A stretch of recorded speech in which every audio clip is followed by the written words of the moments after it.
Hello বন্ধুরা, ধরুন আপনি একটি লম্বা সুড়ঙ্গ খনন করে একটি ব্যাংকের মধ্যে প্রবেশ করলেন, কিন্তু আপনার হাতে কিছুই আসলো না। তখন কেমন লাগবে? অথবা আপনি যদি সারা মাস পরিশ্রম করে আপনার ক্লাসের জন্য তৈরি করা একটি প্রেজেন্টেশনের জন্য যদি আপনাকে জেলে যেতে হয়, তাহলে কেমন হবে? আনবিলিভেবল বাংলা নিউজ চ্যানেলের আজকের এপিসোডে আপনারা দেখতে চলেছেন এমনই কিছু চুরি করার অবিশ্বাস্য ঘটনা আর মানবতার অপূর্ব দৃশ্য, যা দেখে আপনিও মুগ্ধ হতে বাধ্য। তো বন্ধুরা, আনবিলিভেবল বাংলা নিউজ চ্যানেলের আরও একটি নতুন এপিসোডে আপনাকে স্বাগতম।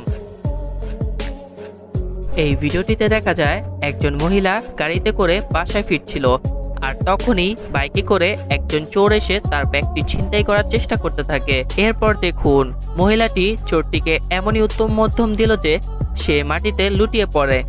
আর তারপরে দেখুন চোরটির সঙ্গী যদি হাতে অস্ত্র নিয়ে না বাঁচাতে আসতো, তাহলে হয়তো এই চোরটি আজ আর বেঁচে ফিরে যেতে পারতো না। এই ঘটনা বাংলাদেশের বংশালে ঘটে। চোরটি তার ফোনে কথা বলতে বলতে দোকানদারকে ফোন দেখাতে বলে। আসলে সে ততক্ষণ ফোন দেখার অ্যাক্টিং করতে থাকে যতক্ষণ না তার সঙ্গী আসে। আর যখন বাইক নিয়ে তার সঙ্গী এসে পড়ে, সে তখন ফোনটি নিয়ে দ্রুত দৌড়ে বাইকে উঠে পালিয়ে যায়। আর সবাই দৌড়েও চোরটিকে আর ধরতে পারে না।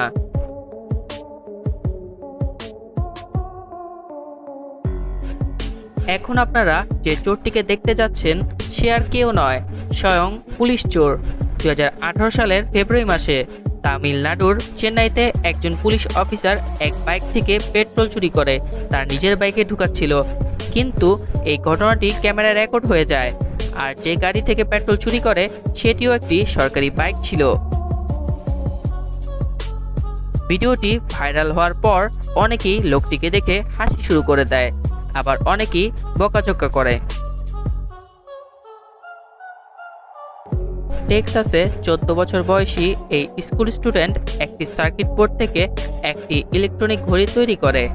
এটি একটি পাওয়ার সাপ্লায়ার এর সাথে সংযুক্ত হয়ে ডিজিটাল ডিসপ্লের সাহায্যে সময় দেখায়। সে সম্পূর্ণ মেশিনটিকে একটি টাইগারের হলোগ্রাম সম্বলিত কেসে ভরে স্কুলে নিয়ে যায় আর তার ইঞ্জিনিয়ারিং টিচারকে প্রজেক্টটি দেখায়।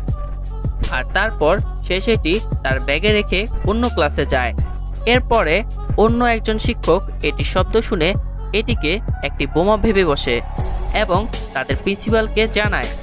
প্রিন্সিপাল সরাসরি পুলিশকে খবর দিয়ে দেয়, আর এতে করে পুলিশরা এসে ছেলেটিকে হাতকড়া পরিয়ে থানায় নিয়ে আসে। থানায় তাকে 5 জন পুলিশ অফিসার মিলে জিজ্ঞাসাবাদ করে